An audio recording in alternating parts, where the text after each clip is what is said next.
What's up, SnEaKyNation? SnEaKy-P here, back with all the news after week number 9 and year number 2 of our San Francisco 49ers franchise, where the 49ers picked up a loss to their division rival, the Seattle Seahawks. Let's take a look at some highlights. On 3rd down and 20, Chris Owusu with a 29-yard reception. Then on 1st down at 10, Willie Snead would have the catch. That would set up this Joel Edison field goal. The 49ers would go on top 3-0 early on. The Seahawks, though, looking to respond. Russell Wilson down the right side of the field finds Jimmy Graham that time, beating Mike Morgan on the play. Then on 1st down and 10, this is Thomas Rawls on the right side. He would take it all the way down to the 24-yard line, a 16-yard gain, and Hoshka would even this one up at 3. This was a defensive battle throughout the game. As you can see, midway through the second now, still 3-3, Doug Baldwin with the catch. That would set up another field goal here by the Seahawks. They would take a 6-3 lead, but with time running out before halftime, Aaron Lissamore breaking some tackles, and the 49ers would kick a field goal as time expired. We have a 6-6 ball game going into halftime. Early on in the third, Jimmy Graham with the catch, this time to the 47-yard line. But then on the play action, Zach Brown will get the sack, force the fumble, and Jimmy Ward will take it the rest of the way. If the offense is not going to score points, the defense is going to step up. 13-6, the 49ers would have the lead. The Seahawks trying to make up for that still early on in the third here. Russell Wilson, a little play action down the right side of the field, and DeMarcus Avery flagged for a huge pass interference call. That would put them down on the 2. The 49ers red zone defense once again holding strong. We have a 13-9 ball game after the field goal. However, then the Seahawks defense started to step up. KJ Wright with the interception there. Not a good read by Kaepernick. Little play action now. Russell Wilson down the left side to a wide open Lockett, and he will have it at the 23-yard line. Then on 1st and goal, Curse into the end zone, touchdown for the Seahawks, and they would take a 16-13 lead over the 49ers. 49ers trying to get back into this game. We are in the 4th quarter now, and this is Olawale, the fullback, up the midfield, a 19-yard gain. Then on 3rd and 18, Willie Snead with the catch. He would not get the first down, but he would put Joel Edison in field goal range, and we have a tie ball game once again. 16-16 is the score. On 2nd down and 7, Kaepernick rolling out a dangerous throw, and Richard Sherman will make him pay the price. The Seahawks would take over at the 31-yard line. The 3rd interception of the year for Russell Wilson. They could not move the ball at all, though, and Hoshka would have to kick a field goal. It would give the Seahawks a 19-16 lead. Then down the left side, it is tipped into the air by Lane, and Earl Thomas would get the interception. The 49ers offense making way too many mistakes with the game on the line, and the Seahawks would capitalize with a Doug Baldwin touchdown. That would put them up by 2 possessions with time running out. The 49ers will march down the field here. This is Selleck with a nice play. 49ers would cap off the drive with a Carlos Hyde touchdown. However, with only 6 seconds to go, it was looking dim as it was. And then, of course, the onside kick did not work for the 49ers. Curse would recover, and the Seahawks would win 26-23 over the 49ers. Next up, we have the Washington Redskins. Let's go ahead and get to training here. Both teams are 4-4. The 49ers are at home, though, which is, you know, we just played at home. Our defense looked good, and look at this. We have the gold for both of them already. That is perfect for the 49ers. We will absolutely take that XP. And let's go ahead and answer some press questions. The first one coming from Random Computer Gamer Game. I know it's early, but what are some of the things you would like to improve in the offseason?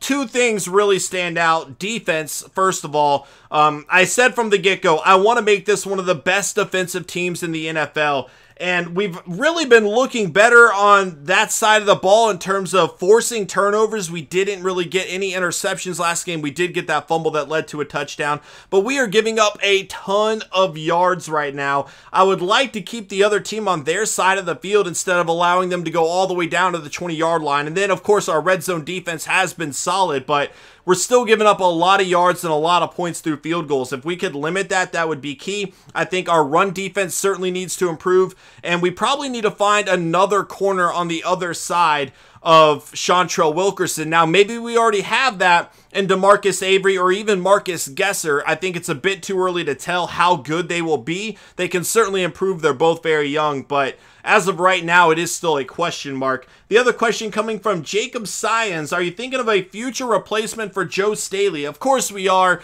Hopefully we can get another year or two out of him, but I don't know if that's actually going to happen or not. It's certainly something we are thinking about. We did draft a late round left tackle last year. He's really not ready to start right now, though, and I doubt he will be by next year, but if we can continue to develop him, he might be a solid player there in the future. But if we don't think he's actually going to get there in time, then yes, we will have to pursue other options. And I think I accidentally left out a question from the first one as well, and that is other things that I would like to improve outside of defense, and that would be the quarterback position, obviously. We still need a franchise quarterback here, and it is something we will be looking for in the offseason as well. Let's go ahead and check out all of the scores from around the NFL. We have the Chiefs taking down the Jets 21-10. The Chiefs improved to 4-4 on the year, and Kevin Hogan has really picked up his play in recent weeks. The Jets fall to 3-5. The Chiefs went 9-7 last year. The Jets 8-8, but again, the Chiefs started off this season very, very slow with the injury to Alex Smith. Kevin Hogan was not playing well, but over these last few weeks, Kevin Hogan's really put together a string of good games, and the Chiefs are starting to see some success. They obviously have a very good defense already, so when they start to score some on offense, it starts to show and their team starts to play better. Lee and Gaines would have the 2 interceptions in this game. Fumbles forced and fumbles recovered, nothing happened. 28-35. The Dolphins with a victory over the Bills. The Dolphins get their second win of the year to improve to 2-6. The Bills fall to 3-5. So the Dolphins only at 2-6. They went 4-12 last year. They're kind of holding the same pace right now. The Bills, though, went 10-6 last year. Currently, they are 3-5. Not really getting it done this year. And they've had some issues on offense. We've seen some injuries happening for them. But overall, they are not where they need to be or where they would like to be at the moment. And I think a loss to the Dolphins, a team that has really not been playing that well, is just going to kill them morale-wise.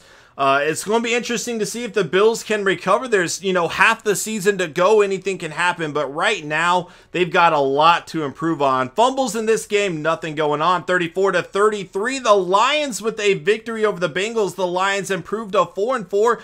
They went 12-4 last year, so certainly they are not keeping pace either. But the Bengals getting a loss is the big story here. 3-5 to start the year. They only went 9-6-1 last year. However, they ran the table in the playoffs, ended up winning the Super Bowl. And look at Howard Finner, a rookie here. 6 catches, 91 yards, 3 touchdowns for him. But to be at 3-5 after winning the Super Bowl is not a good look for the Bengals right now, especially when you consider the Steelers are likely going to win that division now. So the Bengals are really vying for a wild card spot, but falling behind early in the season is not a good thing. Again, only halfway through the year, plenty of time to work with, but again, something to keep an eye on. 44-24, the Bears getting the victory over the Packers, and look at Danny Whittington, 281 yards, 4 touchdowns, 0 interceptions on the day, playing a better game than Aaron Rodgers. Now, this is a Bears team that went 3-13 last year. They are currently at 5-3, and getting a victory over the Packers that came into this game 5-2 is a big, big win. The Packers 10-6 last year. They are currently 5-3 as well, but you just saw the Bears get that victory over the Packers, and with the Lions struggling as well, the Bears, the one team last year that really struggled in that division, every other team was very, very good. All of a sudden, they look like a threat to maybe win the division this year. That would certainly be a huge turnaround. We'll have to see what happens as the season moves forward. 35-33, the Saints with a victory over the Bucks. The Saints now at 6-1-1 on the season. The Buccaneers started off the year 4-0. Since then, they have lost 4 in a row. They are now 4-4 on the season. Saints went 10-6 last year. The Bucks 7-9. But it's interesting to see this happen to the Bucks because, again, we talked about it earlier. We thought maybe they were turning it around, but now it's not looking to be the case. The Saints currently have one of the best offenses in the NFL, and then, of course, they spent their first-round draft pick on Blevins, and he has been having a killer season for them, making a lot of plays. Here's the Heisman winner, Sean Patton out of Georgia. He had an interception in this one as well. And then Harris Blevins, the rookie, forcing the fumble there for the Saints. So both rookies having an impact in that. 23-17, the Panthers with a victory over the Falcons. The Panthers improved to 4-3-1 on the year, despite another bad game from Cam Newton. He has been struggling all season long, but the Panthers still found a way to get a win here. The Falcons fall to 4-4 on the year. Falcons went 10-6 last year. The Panthers went 8-8. So, you know, despite the struggles of Cam Newton, the Panthers are actually in a decent spot at the moment. Obviously, the Saints are running away with that division. They're currently really battling for a wild card spot, but they are a step ahead of the Falcons right now, a team that ended up representing the NFC in the Super Bowl last year. 23-16, the Redskins with a victory over the Eagles. Not a good game by Carson Wentz, and really not a good game by Kirk Cousins either. Neither quarterback doing well. The Redskins improved to 4-4 on the year, and this is the team the 49ers are getting ready to play. The Eagles are now at 5-3. They started off 5-0 on the season. Since then, they have lost 3 straight, so a very similar situation to what we're seeing with the Tampa Bay Buccaneers. The Redskins at 7-9 last year. The Eagles at 4-12. But again, after starting off 5-0, you were wondering maybe they turned the tide a little bit. Not looking to be the case right now. 4 interceptions in this game. Fumbles forced, we are going to have 1 by Fletcher Cox. It would not be recovered. 31-28, the Raiders with a victory over the Broncos. The Raiders improved to 6-2-1, and Paxton Lynch again playing instead of Zach Lindsey, but a pretty solid game from Paxton Lynch as well. The Broncos fall to 5-3 on the season, so the Broncos had 5 wins all of last year, still holding strong with the 5-3 record, but a loss to the Raiders is not good. They're in the same division. The Raiders have a better record, but Broncos could still take over again. We're only halfway through the season, so that's another storyline to follow as we round things out here. And look at Khalil Mack. Not an outstanding game from him like we have been seeing. There's Nick Agnew, another guy that we were scouting a lot, getting an interception in this one. Fumbles forced, 1 by Edwards, 1 by Warlow. Warlow would recover. 20-17, the Cardinals with a victory over the Texans. Cardinals improved to 7-1 on the year after going 5-11 last year. The Texans falling to 4-4 after going 5-11 last year. Again, the Cardinals started off really, really bad for a while. It actually looked like they were going to have the #1 overall selection last year, but towards the end of the season, they started to get a few wins together. They carried that momentum over into this season, and they are playing outstanding football. There is Darius Chekwa as well, getting another sack. We have seen how good he has been for this Cardinals defense. Just another playmaker for them, really. Next game, 27-24, the Cowboys with a victory over the Chargers. The Cowboys improved to 4-5 on the year. Dak Prescott again is back from injury. The Chargers fall to 4-4 again. Chargers went 14-2 last year, so not doing a great job compared to last season at all. Cowboys went 10-6 last year. They had a lot of injuries with their quarterback early on in the year. They're currently 4-5, but with the Eagles starting to get a few losses, the Redskins not really looking outstanding either. Maybe the Cowboys can still take this division. We'll have to follow it as the season progresses. It should be an interesting battle as we wind things up. The Giants are just out of it. Giants are not playing well. They had a bye week this week, but they are at 2-6. So very interesting within that division. We'll have to see what happens as we move forward. Flowers would force the fumble. It would not be recovered. 30-28, the Titans get the victory over the Rams. The Titans improved to 5-4 on the season after going 7-9 last year. The Rams at 5-4 as well after going 8-8 last year. And this is something we saw last year where the Rams started off playing well above expectations, and then they kind of started to struggle a little bit. They ended up losing the division within the last few weeks of the season to the Seahawks. And right now, obviously, the Cardinals are out in front, but the Rams at 5-4, you know, this is probably a game they maybe should have won. They didn't get it done. And now, again, it's all a battle for the wild card in the NFC right now. A ton of teams are kind of just mediocre at the moment, and nobody really standing out outside of a few. 38-3, the Ravens crushing the Colts. The Ravens improved to 3-5 on the year, and EJ Manuel and Flacco kind of splitting time. Both quarterbacks had a successful day, and Andrew Luck is back from injury for the Colts, but the struggles continue. The Colts are at 1-7 on the season, and I do not know what is going on there for the Colts, but they need to find a way to turn their season around, because I don't even know if they're going to turn their season around at this point. Things are just not looking good for the Colts. The injury early on to Andrew Luck certainly hurt them, but to lose to the Ravens, a team that's really struggled a lot as well, and to get blown out by them, not a good sign of things to come. CJ Mosley would get the interception there. Moore and Correa would force the fumble. Correa would recover. Let's go ahead and check out the players of the week. Drew Brees, 31 of 45. 283 passing yards, 5 touchdowns for him. Harris Blevins, the rookie, 13 tackles, fumble forced and fumble recovered. Wesley Woodyard with 11 tackles and an interception. And Andy Dalton, 32 of 45, 397 passing yards and 3 passing touchdowns for him. It's nice to see the rookie Harris Blevins there. Again, another guy that we were scouted. He was taken in the first round, though. As we get to negotiating, we are still trying to bring back Daniel Kilgore in a backup role. He has not really been receptive to taking more money on a shorter contract, though. And I don't know if we're going to be able to bring him back. We're going to offer him a decent bonus here. Again, we're offering him more money. We'll see what he thinks here. And it looks like he is done negotiating. Daniel Kilgore would like to leave this team in the offseason. Derek Dent, a defensive tackle out of Richmond, 6'6", decent stats here, projected to go late 3rd round. Might be a guy worth keeping an eye on. I actually think we have an extra 3rd round pick or two. Another defensive tackle projected to go early 4th. They're saying undrafted talent. He's 6'7". His skills certainly don't look great, but they could be a lot worse. I'm sure there's a lot of players that are not as good as him. Brandon Pfeiffer, projected to go early 3rd round, but a mid-2nd round talent, left outside linebacker, and his top 3 skills really not standing out a whole lot here. I wonder what his combine will be, but again, another player worth keeping an eye on if nothing else. Then you have Tank Goff, projected to go early 4th round, talent of a late 3rd rounder, though. Again, another outside linebacker here. Top 3 skills not outstanding. This draft is really not looking that good. But again, if their combine's solid, who knows? John Forsey, a middle linebacker, 3-4 tackler, projected to go late 5th round.